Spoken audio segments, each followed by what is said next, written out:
Morning বন্ধুরা, তোমরা কেমন আছো? নিশ্চয়ই খুব ভালো আছো। শ্রাবন্তী শ্রেয়সী ব্লগে তোমাদের স্বাগত। চলো এবারে জানলা খুললাম, দেখছো প্রাকৃতিক দৃশ্য।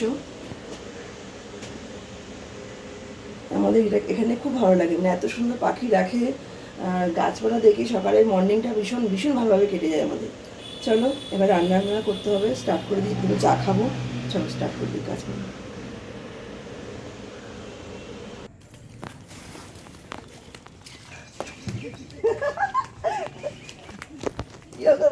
আমার গলা বসে গেছে গো। আরে সারাদিন ঘামি তো, পাখা ছেড়ে তো উঠতে পারি না, সারাদিন ঘামি। আর ওই কাজকর্ম করবার সে সন্ধ্যেবেলা ভালো করে এবার চান করতো, ওই সময় চান করতে খুব ভালো লাগে তো। পড়ে যাবে ওর মধ্যে, খোলা আছে করবে। আমার ছেলে বলছে মা দোকান দেখলাম, মাসিকে দেখলাম আর বোনটাকে নিয়ে এসছে। বলছে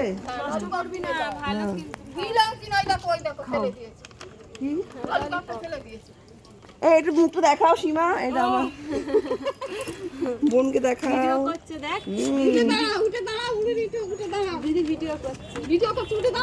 হাই ফাই বলে দে দিদিকে। খুব ঢঙ্গি মাসির মতো নাচে, কিন্তু এটা হচ্ছে দিদি, তোমার চেনো তো? আর এটা হচ্ছে দিদির মেয়ে সীমা। সীমা হাই করে দাও। এটা হচ্ছে মেয়ে সীমার মেয়ে। হাই করে দাও। লজ্জা পাচ্ছে, এমনি একটু সবার সামনে পারে না, লজ্জা লাগে ওর। কি নাচছে জানো? তাই নাচ দেখে না মাথা খারাপ। ফোন তো আনিনি, ফোনে দেখতে তাহলে আনিনি ফোন। আমি এনেছি কিন্তু নেই, ওই যে নাচতে। বা সীমা শেখাটা খুব সুন্দর তো। এটা সুন্দর কিন্তু ওই পিয়ে হয়ে গেছে, এই পোকা লেগেছে না? পরিষ্কার করা। আরে আমার গুলো তো দেখো না, বলে পোকা লাগবে না, দেখো পোকা লেগে। আমার এই হাতেরটা ছিল, এই খুলে পড়ে গেছে, তাই ছেড়ে গেছে পোকাতে। এটা এমনি ভালো পরিষ্কার করা হয়। হ্যাঁ আঙ্গুলি ছাতা মতো না। না এটা কিছু দেখলাম ডিজাইনটা। হ্যাঁ এরকম ডিজাইন দামি আছে ভালো। এটা 200 টাকা নিয়েছে তো, অত ভালো না। হ্যাঁ গড়িয়া, এই গড়িয়া গড়িয়া স্টেশনের উপরে। এটা আমও তো স্টেশনের উপর পড়েছিলাম। হ্যাঁ এমনি ভালো। 50 টাকা নিয়েছে, বলে পোকা লাগবে না। দেখো না পোকা বাইরে থেকে পুরো পোকা, এরা পুরো বলে দেয়। শাখাটা ভালো, তারপরে কিন্তু দেখো পোকা পোকা। লাগে। কথা বলতে পারছি না, আমার হচ্ছে গলা বসে গেছে। হ্যাঁ খাবি আর খাবি, দেবো খেজুর। আচ্ছা পরে খাবে, রেখে দাও। নে ও খাবে, একটা খাবে। খাও খাও। আমি যাই দেখো, আসলে দেখা হয় না। হ্যাঁ রোদের মধ্যে। হ্যাঁ পায়ে তো টেনে টেনে জল আনতে হবে। খাওয়া জল নেই নাকি? পাচ্ছ না গো? নেবে একবার যেমন বলবে। না নিয়ে যা রান্নার জল। রান্না জল আর এই জলগুলো দোকানে নিয়ে যা। বাবা চিড়ে চিড়ে গেছে গো। পড়ে গেছে, পড়ে যা। খালি পড়ে যায় ঢুলটা, মানে একটু ইয়ে মতো না। গায়ে না জোর শক্তি নেই। এমনি গায়ে মাংস আছে, কিন্তু ভেতর থেকে ভেতর ফাঁপা ফাঁপা পুরো ফাঁপা শরীর। এই দিদি রাস্তায় জল ভরছিল, খাবার জল, তাই কথা বলছিলাম। ওটা দেরি হয়ে গেছে, চলো রান্না করি, 11টা বেজে গেছে। এই চিকেন করবো আজ, তার জন্য আলু পেঁয়াজ কুটেছি, আদা রসুন সব পেস্ট করে নেবো। এই মাংস ধুচ্ছি, আর একটু চা বসিয়েছি, দুধ চা খাবো। আর একটু আদা কুচি নিলাম ভালো করে, নিয়ে থেতলে আর দিয়ে দিলাম। একটু আদা দিয়ে খেলে বেশ ভালো লাগে। আর গলার ভয়েসটা পুরো একদম চেঞ্জ হয়ে গেছে, ঠান্ডা গরমে পুরো চেঞ্জ। আর ওই এদিকে দেখো দুষ্টুমি করে যাচ্ছে মিঠি একদম। আর এত রোদ্দুর উঠেছে যে বাইরে দু একটা কাপড় জামা কেচেছি, সেই পুজোর সময় পরেছিলাম, সেই কাপড়টা ছিল, আর একটা কুর্তি ছিল, তা ঘরেই মেলে দিলাম পাখা চালিয়ে। এখানেই ও শুকিয়ে পুরো কাঠ হয়ে যাবে, বাইরে আর মেলতে হবে না। তা রান্নাবান্না প্রায় বলতে গেলে হয়েই গেল। দেখো রান্না করছি, চিকেন কষা করছি। ছেলেকে বললাম যে এমনি করি খাই, বলে না, বললাম যে স্টু করি, চিকেন স্টু করি, বলে না খাবো না মা, আজকে সানডে, আজকে চিকেন একটুখানি কষা কষা না খেলে হয়।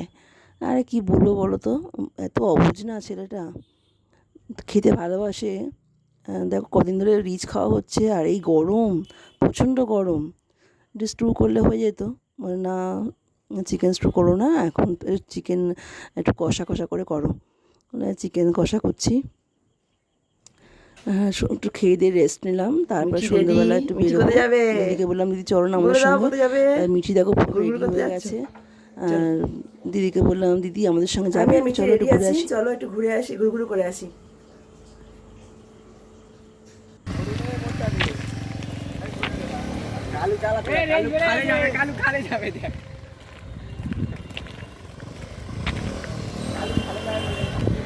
এই গাছটা কেটে দিয়েছে গো, গাছটা কেটে দিয়েছে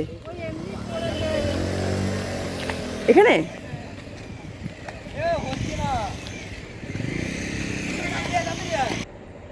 এই ঠাকুর দেখলে একদম পরে বলছি, দেখো ট্রেন যাচ্ছে কি সুন্দর। আমাদের রাস্তা মানে এইদিকে গ্রাম, আমাদের বাড়িটা পুরো গ্রাম সাইড একদম, মানে চারধারে পুরো পুরো সবুজে সবুজ। হ্যাঁ, ওই যে গাছটার কথা বলছিলাম, এই যেখানে ঠাকুর দেখালাম ওখানে একটা গাছ ছিল জানো তো, মানে ওটা মনে হয় অশ্বত্থ গাছ নাকি বট গাছ বলতে পারবো না, না গাছ ছিল। তা সেই গাছে মানে ওই গাছটা না ভূত আর কি থাকতো আর কি। ওই পাশ দিয়ে আমরা কেউ যেতে পারতাম না, ভয় লাগতো। ছোটোবেলায় শুনতাম যে অনেকে ভূতে পেয়েছে, আমি কোনোদিন দেখিনি অবশ্য ভূত ঝাড়ানো, কিন্তু শুনেছি। ওদিকে যেতেই যেন ভয় লাগতো, গা ছমছম করতো পুরো। তা এই আমরা আসছি এই নরেন্দ্রপুরের দিকে যাচ্ছি একটু, সব দেখো পুরো সবুজে সবুজ, চারধারে সবুজে সবুজ, এত ভালো লাগে। অনেকদিন পরে বেরোলাম, তারপর বললাম চলো একটা ফটোশ্যুট করি, সবাই মিলে এসছি যখন।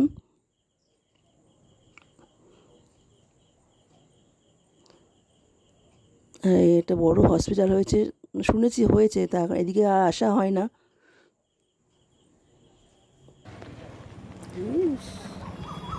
বাঁশঝাড়, বাঁশঝাড়ে জানিস তো কী থাকে, থাকে জানিস না? বাঁশঝাড়ে কী থাকে বল, বাঁশঝাড়ে ভূত থাকে। এটা তাল গাছ, তাল গাছে ভূত। বাড়ি চলে আসলাম, দিদি বললো চলে যাই কাজ আছে, আমি চলো একটুখানি থামস আপ খেয়ে আসো। দিলাম একটু কোল্ড ড্রিঙ্কস দিলাম, খেলো। যা গরম পড়েছে বাপরে বাপ।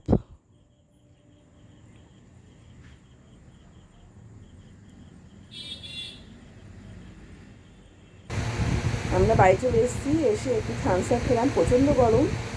আর অনেকদিন ধরে বেরোনো হয় না কোথাও, তাই মিঠি গেলে একটু ঘুরতে গেছিলাম। যে দিদি আমাদের কাজ করতো সেই দিদি আমাদের সঙ্গে গেছিলো, মিঠি আমরা তিনজনের মধ্যে গেছিলাম, একটু ঘুরে ঘুরে করে আসলাম। ঠিক আছে বন্ধুরা, রান্নাবান্না তো করা কিছু নেই, সব তো করাই আছে। রাত্রে শুধু খাওয়া হবে, ব্যাস কাজ শেষ। এবার আমরা ভিডিওটা এখানে এন্ড করলাম। তোমরা সবাই একটু ভালো থেকো, সুস্থ থেকো আর সাবধানে থেকো।